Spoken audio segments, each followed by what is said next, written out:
साथियों से पूछना चाहता हूँ, ठीक है? आप लोग जो बाद में देख रहे हैं वो अपने नोटबुक में लिखेंगे कि कब, मतलब कि अकबर ने जजिया कर को कब बंद करवाया था, ठीक है? सभी साथी बताएंगे अकबर ने जजिया कर को, और मैंने बहुत अच्छे तरीके से बताया था, और तीनों चीज बतानी है आपको। अकबर ने दास प्रथा को कब बंद करवाया था, तीर्थ यात्रा कर को कब बंद करवाया था, और आप जजिया भी बताएंगे। जजिया, तीनों चीज बड़ी स्पीड से बताएंगे, तीनों।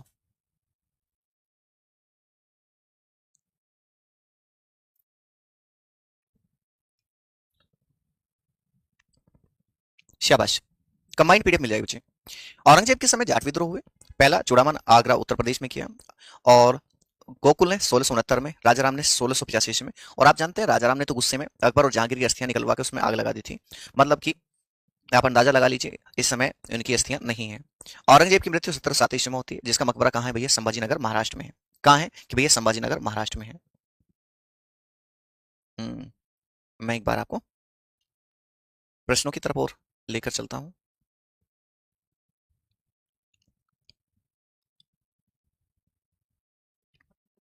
जी, ये एसएससी जीडी 30 नवंबर 2021 में शिफ्ट थर्ड का प्रश्न है। मुगल सम्राट बाबर के बारे में निम्नलिखित में से कौन सा कथन गलत है? गलत पूछा गया है भैया, इस चीज का ध्यान रखना।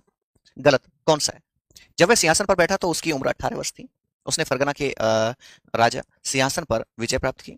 उसने 1494 ईस्वी में राज सिंहासन प्राप्त किया। वह पहला मुगल सम्राट था। तो गलत पूछा है भैया बाबर के बारे में। तो आप खुद बताएंगे,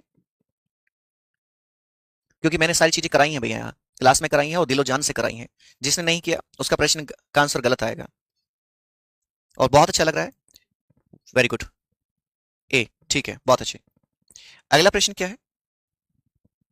ये 16 जनवरी 2023 सिर्फ 4 का प्रश्न है। शेर खान ने डैश में चौसा में हुमायूं को हराया था। हम कर चुके हैं, बहुत अच्छे तरीके से बताएंगे। 1545, 37, 41, 39। स्पीड से चलिए, स्पीड से। शाबाश,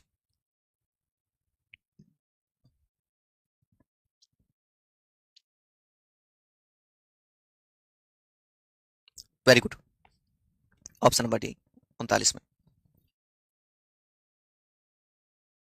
ये है आपका 7 दिसंबर 2021 शिफ्ट थर्ड का प्रश्न है। कहता है निम्नलिखित में से किस शासक ने दीन ए इलाही नाम से एक नई जीवन शैली या फिर धर्म की शुरुआत की थी? मैंने कहा कि आपको इस लेवल का करवा दिया है, और क्वेश्चन सिर्फ और सिर्फ इस लेवल के आएंगे। और मुझे अच्छा लग रहा है ये जानकर कि बहुत अच्छे तरीके से चीजें। अच्छा, क्या बताएंगे? सभी साथी हैंड टू हैंड बताएंगे कि भाई कितने लोगों ने इसे अपनाया था, कितने लोगों ने अपनाया था, कुल कितने लोगों ने अपनाया था?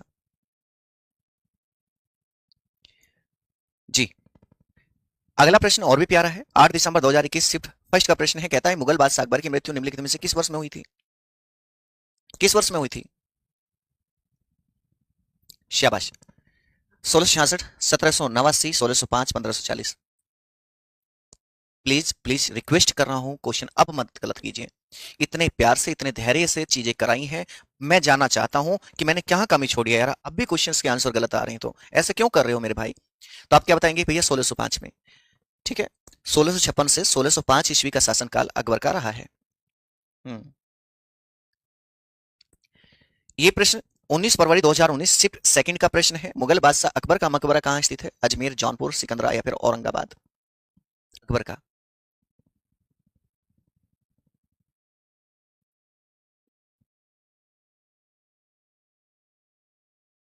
इस हिसाब से तो मुझे ये लगता है कि आप वास्तव में धुआं धुआं कर दिया हर चीजों का।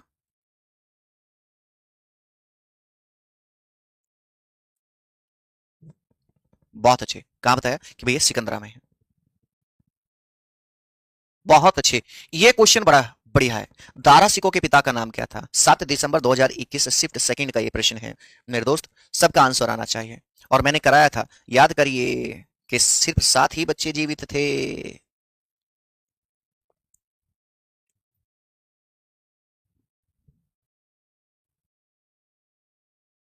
क्या बताया था कि भैया 7 बच्चे जीवित थे उसके बस।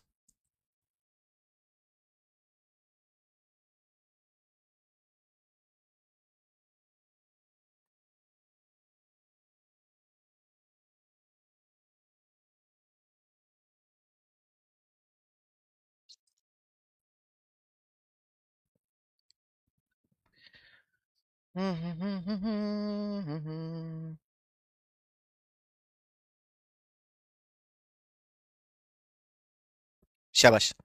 साझा। और प्रश्न है क्या? हाँ। पानीपत की तीसरी लड़ाई डैश को लड़ी गई? 8 दिसंबर 2021 शिफ्ट थर्ड। बताएंगे? आसान प्रश्नों में से एक है, तो क्या बताएंगे भैया? मैं शुरुआत में बता दिया, तीनों के तीनों एक साथ। दोनों तो वो कंफर्म ही है आपके, और ये भी कंफर्म है जी। और भी प्रश्न है क्या? हाँ, ये रहा। 14 फरवरी 2019 शिफ्ट थर्ड का प्रश्न है, कहता है कि आगरा की मोती मस्जिद किस मुगल शासक से संबंधित है? किस मुगल शासक से संबंधित है भैया?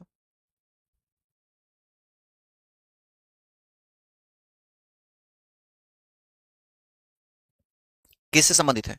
गलती मत करिए, मैं बहुत अच्छे तरीके से एक एक चीज कर रही हैं, और 10-15 मिनट का काम है, चीजें आपकी कंप्लीट होने वाली हैं।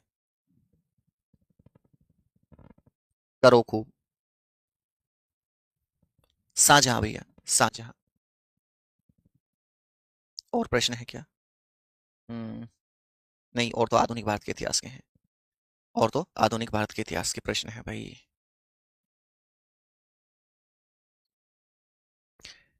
ओके।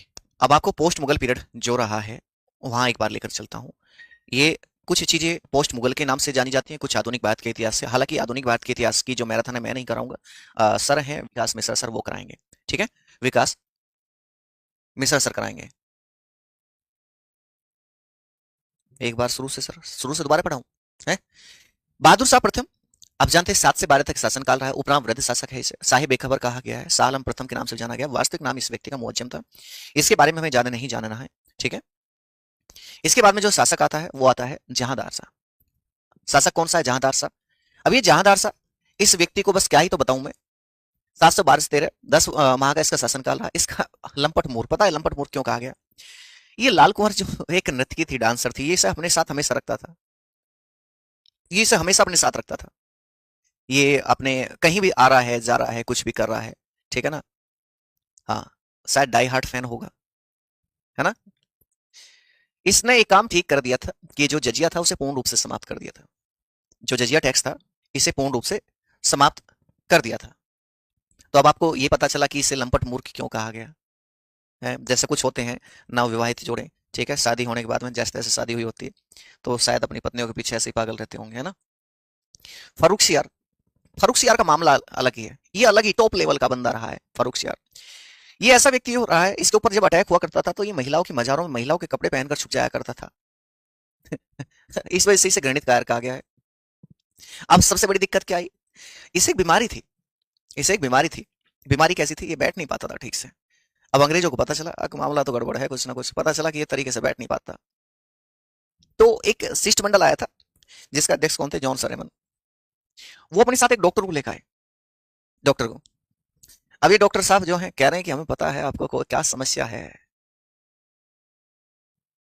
हैं? नुकम्बा, नुकम्बा सही कर दूं? पक्का? नुका हाँ। भैया इसने उसका इलाज कर दिया, वो ठीक हो गया। तो अब देखिए इसने भारत का नाश कैसे किया। अब ये नाश कैसे करेगा देखो। फारूक सियार ने 1717 ईस्वी में अंग्रेजों को व्यापार करने के लिए एक मैग्ना कार्टा घोषणा पत्र जारी कर दिया। 3,000 रुपये लिए हैं इसने, और 3,000 रुपये के बदले कहा कि तुम अब पूरे क्या नाम बंगाल, बिहार और उड़ीसा में, ठीक है, जितना व्यापार करते हो आपका चुंगी फ्री होगा। जैसे आज के टाइम में टोल टैक्स देना होता है ना, उसी प्रकार से चुंगी फ्री व्यापार कर रहे हैं अंग्रेज। अंग्रेज इतने थे, जब उन्हें व्यापार, भैया ये घोषणा पत्र मिल गया, जो और भारत की कंपनियां थी उनसे कहने को, अच्छा कितना देते हो? इतना देते हो, ठीक है, हमारा कार्ड यूज कर लो, बस हमें तो इतना दे दो। उसका मिस यूज होने लगा। हम्म। इसके वजीर किंग मेकर हुसैन अली और अब्दुल्ला थे। सैयद बंधु, इन्हीं को श्रेय जाता है फर्रुखार को गद्दी पर बैठाने का, यानी कि एक तरीके से क्या थे भैया, इसे किंग मेकर रहे हैं। इसके बाद में दो लोग हो रहे हैं, कौन कौन? रफी उद्दरजात, और 3 माह का शासनकाल, क्या ही तो कह रहे हैं, रफी उस का पुत्र था ये। और रफी उद्दौलत जो है आपका 1719 में, रफी उद्दरजात का बड़ा भाई था, शाहजहां सेकंड के नाम से जाना गया, नैफुशियार, फिर इसके बाद में आता है शासक एक। इसके बाद में एक और है, आप इसके बारे में भी जानिए, इसके बारे में भी जानो, मोहम्मद शाह रंगीला। 1719 से 48 तक। मूल नाम क्या है भैया इसका, इस व्यक्ति का, इस गरीब आदमी का नाम है रोशन अख्तर। पता है इसे रंगीला बादशाह क्यों कहा गया? जैसे सुबह सुबह वो लोग उठते हैं, ठीक है, भगवान का, ईश्वर का, अल्लाह का, जीसस का नाम लेते हैं, कोई पूजा पाठ करता है, आरती करता है, कोई अपना एक्सरसाइज वगैरह करता है। ये व्यक्ति सुबह सुबह उठता था, उठते के साथ ही एक हाथ में इसके मीठी शराब, और उसके एक साइड में पशुओं की लड़ाई चलती चला करती थी, एक तरफ वैश्य नृत्य, रंगीला, पता ही, देख रहे हो तुम? क्या शौक है इस बंदे के। और हमारा दुर्भाग्य है कि हमें ऐसे दुष्टों को पढ़ना पड़ रहा है। चिनकलिश खां यानी कि आसफ जहां से मिलकर इसने सैयद बंधुओं का खात्मा करवा दिया। सैयद बंधु जो थे वो मामला खत्म। सैयद बंधु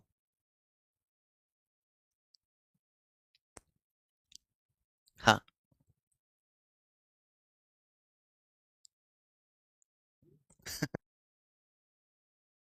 इसके बाद में और शासक आते आए चले गए, जैसे कि अहमद शाह आया 1748 से 54 तक। आलमगीर सेकंड आता है 1754 से 1759 तक, ठीक है, जिसे अजुद्दीन के नाम से जाना गया।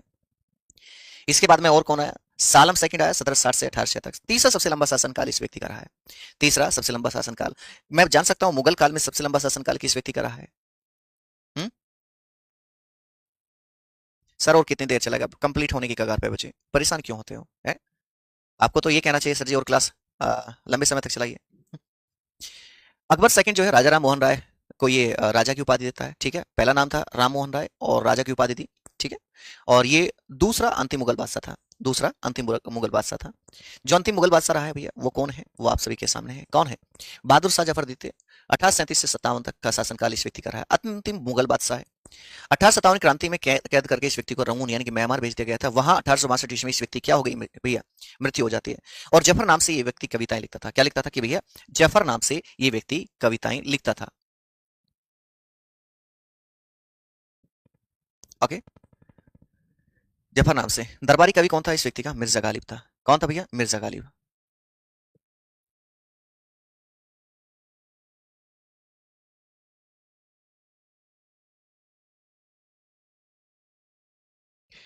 एक टॉपिक और है जिसे मैं कराने वाला हूं, वो कौन सा है भैया? वो है विजयनगर साम्राज्य। विजयनगर साम्राज्य से आपके दो प्रश्न पूछे गए थे। देखिएगा बच्चे, मैंने ये कहा था शुरुआत में कि मैं अंकित सर ने ये कहा था जिस दिन इन्फॉर्मेशन वीडियो आई थी कि आपको वो पढ़ाया जाएगा जो आपके एसएससी जीडी की दृष्टि से महत्वपूर्ण है। आपको वो नहीं है कि ये फाउंडेशन बैच है कि आपको उसमें सब कुछ ध्यान में रखते हुए एसएससी ने क्या क्या पूछा है। एसएससी नहीं, सिर्फ जीडी को ध्यान में रखते हुए चीजें कराई गई हैं।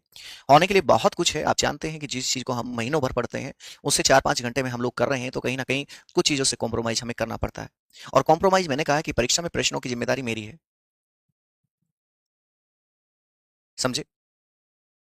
और जो जो चीजें कराई हैं भाई साहब, मैं कह रहा हूं कि एक बार तरीके से दिल से कर लेना।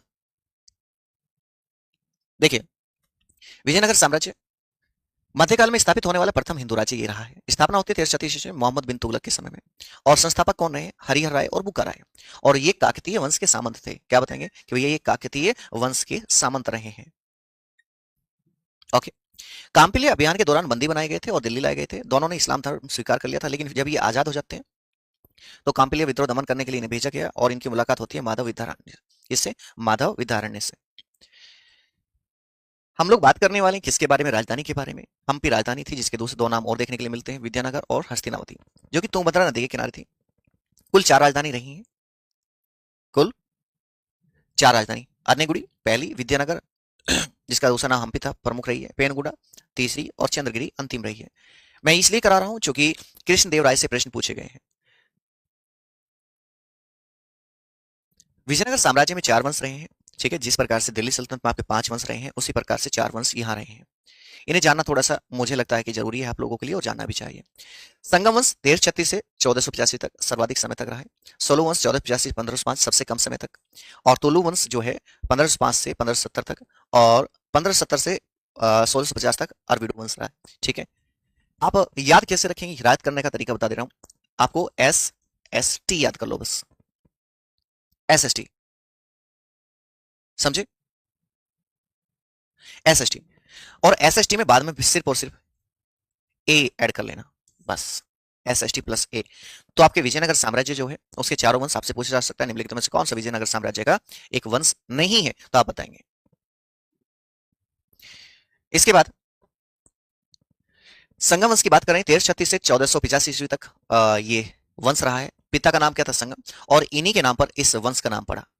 पिता के नाम पर ही इस वंश का नाम पड़ता है प्यारे भाई। हरिहर व बुक्का ने पिता के नाम पर संगम वंश की स्थापना की। संस्थापक हरिहर प्रथम रहे हैं 36 से 56 तक। उपाधि वेद प्रतिष्ठापक। उपाधि कौन सी धारण की थी भैया? वेद प्रतिष्ठापक। सुनो, राजधानी अनेगुड़ी रही है। हरिहर प्रथम ने अपने शासन के 17 वर्ष बाद विजयनगर को अपनी राजधानी बनाया था भैया। कितने वर्ष बाद बताएंगे कि भैया? लगभग 17 वर्ष बाद राजधानी बनाई थी। इसके बाद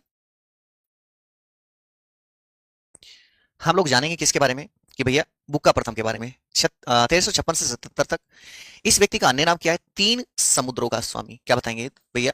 तीन समुद्रों का स्वामी इस व्यक्ति को कहा गया है। इसी व्यक्ति को एक उपाधि दी गई, वेद मार्ग प्रतिष्ठापक, क्योंकि वैदिक धर्म को प्रोत्साहन देने के लिए इसने बहुत कार्य किए थे, बहुत कार्य। मदुरै को जीतकर विजयनगर साम्राज्य की नींव रखी, विजयनगर साम्राज्य में मिला लिया था। बहमनी राज्य से संघर्ष हुआ और 1368 में मोहम्मद शाह, ठीक है, जो कि बहमनी का था, उसे हराया और रायचूर दोआब क्षेत्र को इस व्यक्ति ने जीता। समझे? इसी पूरी कड़ी में भैया कई शासक रहे हैं और इसके बाद में जो शासक वंश आता है, सालू वंश, 1485 से 1505 तक। संस्थापक नरसिंह रहा था। प्रथम बलाफार के नाम से इसे जाना गया। तोलू वंश, संस्थापक वीरन सिंह रहा, 1505 से 1509, और द्वितीय बलाफार के नाम से जाना गया। सबसे ज्यादा जो इंपॉर्टेंट है भैया वो है इसमें एक व्यक्ति जो है कृष्णदेव राय। कौन है कृष्णदेव राय? इस व्यक्ति से प्रश्न पूछे गए थे, एक बार जुड़ने का प्रयास किए भैया। कृष्णदेव राय 1509 से 29 तक वैष्णव धर्म का ये व्यक्ति अनुयायी था। क्या बताएंगे कि भैया ये व्यक्ति वैष्णव धर्म का अनुयायी था। समझे? विजयनगर साम्राज्य के महानतम शासकों में से एक है। उपाधि इसकी पूछी गई थी, आपसे पूछा गया था निम्नलिखित में से किसे आंध्र भोज के नाम से जाना जाता है? तो भैया अभिनव भोज, आंध्र पितामह, आंध्र भोज, इस व्यक्ति को ही जाना गया। इसके समय को तेलुगु साहित्य का स्वर्ण काल कहते हैं। एक पीवाई को आपको यहां से लगा है।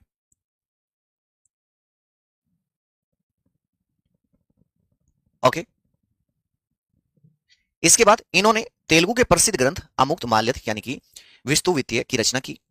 बाबर ने अपनी पुस्तक तुजु के बाबरी में दक्षिण का सबसे महान शासक कृष्णदेव राय को बताया है। इंपोर्टेंट है ये लाइन, इंपोर्टेंट है ये लाइन। ओके। तो बाबर ने अपनी पुस्तक तुजु के बाबरी, क्या बता सकते हैं किस भाषा में लिखी थी? तुजुक ए बाबरी किस भाषा में लिखी गई थी प्यारे दोस्त?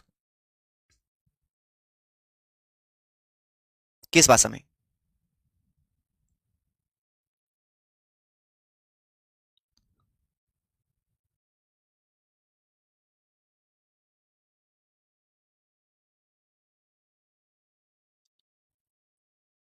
ओके प्यारे दोस्त, ये आपका सेशन आज यहीं तक रहेगा, ठीक है?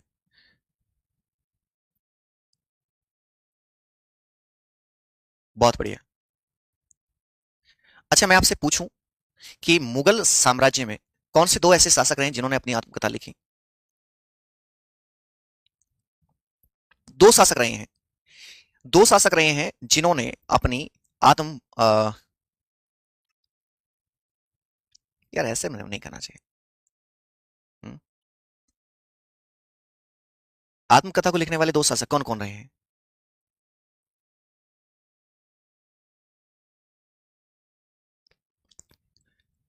आपकी हिस्ट्री कंप्लीट नहीं हुई है, आपका इसमें एक पार्ट और है, ठीक है? और वो जो पार्ट है बाकी का वो कराएंगे आपके विकास सर, विकास मिश्रा सर, ठीक है? मैंने आप सभी को बहुत अच्छे तरीके से चीजें समझा दी थी और टाइम टेबल आप सभी को पता है। पता है कि नहीं पता, एक बार बताएंगे टाइम टेबल के बारे में? आप मुझे बताइए आपका आज का एक्सपीरियंस कैसा रहा चीजों के साथ में, ठीक है? ये आपका टाइम टेबल है।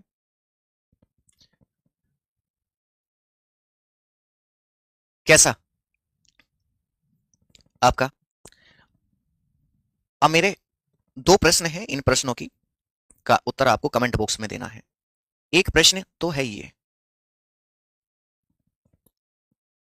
सभी प्यारे दोस्त इन प्रश्नों का आंसर जो है कमेंट बॉक्स में देंगे। पहला कि भैया मामलुक वंश का संस्थापक, वंश का संस्थापक। दूसरा, ताजमहल के निर्माण में, ताजमहल के निर्माण में कितना समय लगा? कितना समय?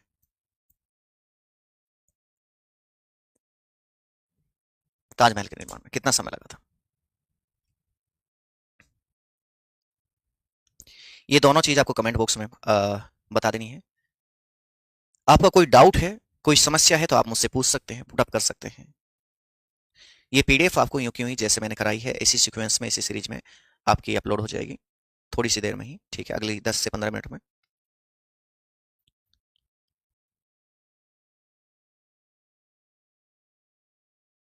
कमेंट बॉक्स में बता देंगे। हम्म। ओके सर, टाइम टेबल ये था भैया, टाइम टेबल ये है, ठीक है ना। और कल आपसे जुड़ रहे होंगे, 23 तारीख है, स्टैटिक जीके के साथ में सोनवीर सर, ठीक है। और आप जानते हैं कि एक अच्छा खासा रोल रहता है स्टैटिक जीके का।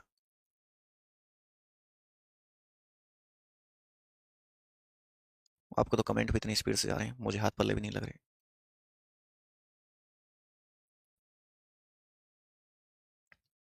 पीडीएफ बच्चे, पीडीएफ सेक्शन मिलेगा, रोजगार विधि की एप्लीकेशन डाउनलोड करिए, वहां मिलेगा, क्यों नहीं मिलेगा। पीडीएफ आपका हक है भाई। सर आप ही कराइए मॉडर्न हिस्ट्री, नहीं सर कराएंगे, ठीक है, विकास सर कराएंगे। अब मॉडर्न हिस्ट्री आपकी होगी कब? ये होगी 28 तारीख में होगी भैया, 28 तारीख में होगी मॉडर्न हिस्ट्री।